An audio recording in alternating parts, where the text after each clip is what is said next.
Hey, what's up, y'all? Welcome back to the Car Chronicles. My name is Dr. TK, and today I will be talking to you about the steps that I took to leave my 9-to-5 job and then pursue full-time in my private practice that then branched out into other streams of income, such as digital products. So, quick disclaimer, I am on my way to Disneyland. I just had 2 coaching calls today for online programs. My son is in the back seat, so if you see me look back and do something on pause or I quickly shift the screen, it probably is because he's asked for something. And so let's go ahead and jump into it. So if you're new here, welcome. My name is Dr. TK, clinical psychologist and therapist, business mentor, and digital product mentor. And I had a job like many where I was working at a government agency, and I worked there for 4.5 years. Now, I'm not going to get into all the logistics, but let's just say I went back twice. The first time I worked there for the 4 years, took 6 months off, got married, went back, and then I realized I should have never went back, so I lasted 43 days. Now, I do have a live stream in which I went over, but more passion and conversation with the crowd. I did go over with them how I was able to leave my 9-to-5 job, but I wanted to give you like the Cliff Notes version, okay? So first things first, disclaimer for money is that when I left my job after returning back the second time for 43 days, I had already had a group practice. I was in a season of my life where I had the ability to dive more into my business. I was recently divorced with no children. And so I was pretty much working in places that I wanted to work in, like teaching as a professor at like 3 different schools at different times. But I also poured a lot of my time into my solo practice that then turned into a full-blown group practice. So I was generating on average anywhere between $7,000 to $15,000 a month with my group practice. Okay, I just want you to keep that in mind, because when some people hear, oh my goodness, she's going to help me leave my job, they forget the money part. And the problem is some people are living off of multiple streams of income, forgetting that the one main stream, or the most probably stable stream, the 9-to-5 job, even though it doesn't stable in 2024, but they may realize that they've been banking all of their expenses or fun life on like a large part of their income. So I'm going to walk you through the stages. When I first decided that I want to leave my job at some point, I first pulled out my paycheck stub. What I looked at was what was being paid for by my employer, and potentially even what you're paying out of pocket, like insurance. Now, because I worked for a county facility or a county agency, they actually gave us what's called cafeteria benefits, and they paid for my medical insurance just for myself. If I had a family, they would have paid for theirs too. They also paid for accidental life insurance. So what I did is I looked at first medical, because medical is really important to me due to medical things that have happened in the past. So I always have had top tier of whatever medical insurance I have. And so I called the medical provider, because it was a big HMO, and I asked them if I paid out of pocket on my own. You don't have to tell them you're an entrepreneur, just say I'm paying out of pocket. How much would it cost to have something equivalent? What the person instructed me to do is go on the website, look up the plan of, let's just say, platinum, that's equivalent to the plan that I have, which meant that I needed to dig through my paperwork or contact HR, which I did, and just said, hey, can I get a list of all of the perks? How much are all of my co-pays for all different types of services? And to be honest, because I was in my 30s or early 30s at the time, I was really looking for maternal. Like, how much does that cost for me to be in a hospital? You don't know how your labor is going to go. You don't know what the maternal process is going to be even before the baby comes.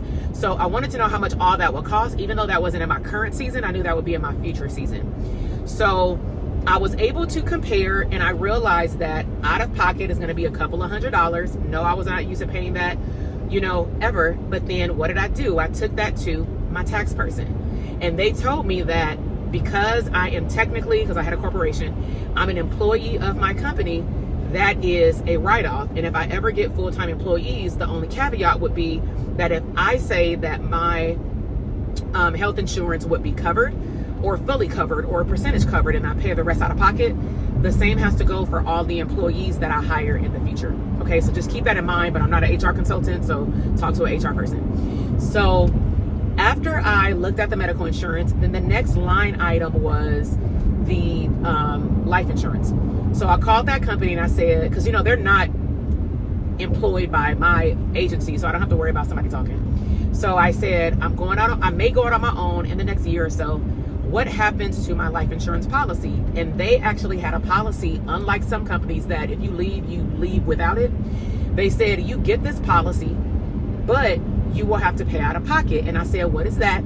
And the out of pocket, because it was free for me, the out of pocket, let's just say, was $100. Initially, I'm not gonna lie, fast forward, when I did leave my job, I did keep it, because at that time I didn't have a index life insurance policy fund like I do now.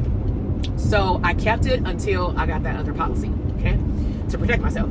So I kept that policy, and then the next line item was really to look at my household expenses. I was a homeowner, and I wanted to know what was the exact, with some wiggle room, number that I needed to bring home. So sometimes people are looking at their paycheck stub and they're looking at gross. You don't get gross, you get net.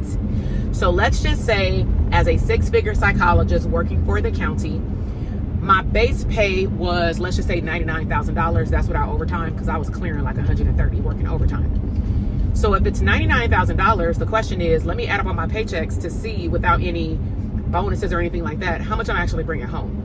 So let's just say, for number's sake, it went from $99,000 to $60,000. Well, if I break that up in a year, that's $5,000. So now I need to ask myself, am I currently living off of this $5,000 a month net? And that doesn't include when things go wrong with my home, because I'm a homeowner, when something goes wrong with my car, if I want to take a vacation, like, it doesn't include any extra money. And keep in mind, this is separate than my business money, like money going into the business bank account that pays me, right?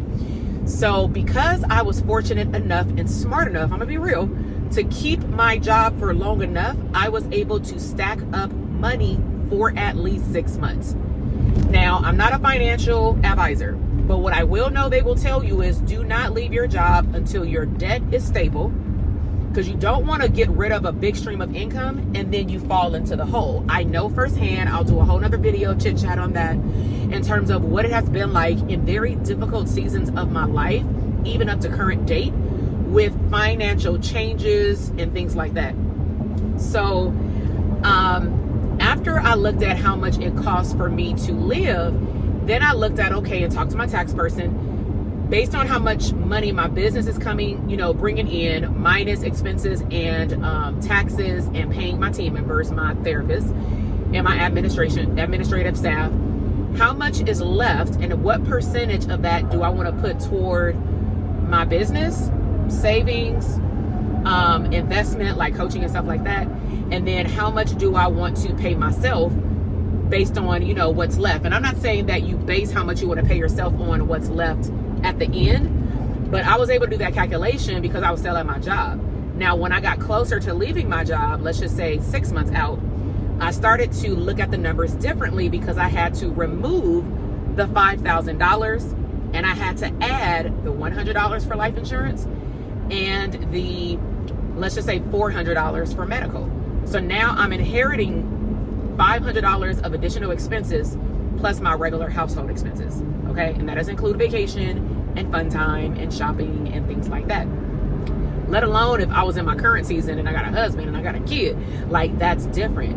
So those are some of the logistical steps that I looked into before I left my job, because honestly, outside of it being a mindset thing and believing that you're going to either make it at another job or you're going to blend in different streams of income, I just really wanted to make this video to talk about the numbers aspect, because people get super on cloud nine when they see me or someone else talk about the possibilities of private practice, all these streams of income. They get a little taste, they get some money, they get thousands of dollars, they start living off of the 5,000 plus the 2,000 plus the 3,000, and they like, yo, I'm almost banking $10,000 a month. I can leave my job. And the problem is you're not banking 10,000. You're actually in your business banking 4 or 5 based on my example. So when you leave, if you start living your life according to $10,000 principles, now we're going to have a deficit of a $5,000 problem. Does that make sense? So let me know in the chat box if this was helpful for me to break down at minimal what you should be looking at, honestly, to take care of your personal life first. I can do another video to talk about what you want to look at in your business. But I can also link up some business, for example, vision videos from my YouTube channel. And then I'll see what's missing, and then I'll just fill in the gap with like newer content, okay? But I really hope that you like this video. Subscribe to the channel, like this video. I will see you either in a upcoming workshop. Make sure that you check my live streams. My live streams are the place. If you click the tab on YouTube, it will tell you what live stream is coming up right now, but also check the description box, because I always will link up what's coming up next in my resources page, not just my products or services, okay? And stay connected, because we're gonna start talking more about private practice. But if you want to learn how to market your business online so that you can bring in additional revenue, maybe you have a private practice, maybe you want one, but you need to test out business ownership a little bit more. Test out entrepreneurship, test out showing up consistently, clarify your niche, understand that you are a personal brand as a provider and you are your niche, at least in the beginning of your business.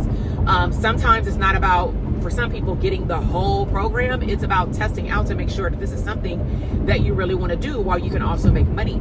So if you want to learn the things that I have done in the online space to generate thousands on thousands into the millions of dollars, but your goal may be thousands, right? In the online space, it doesn't matter what stream of income you desire. Then if you want to break ground with just online, I'm not talking about standard operating procedures for private practice. If we're talking about SOPs for a private practice, that's completely different, but you still have to market your private practice. So if that's something that you would like help with marketing online, to make sure to click the link in the description. It's called Align Marketing Academy.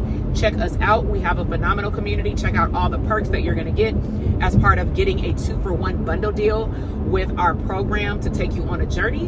And I will see you in the next video. Bye.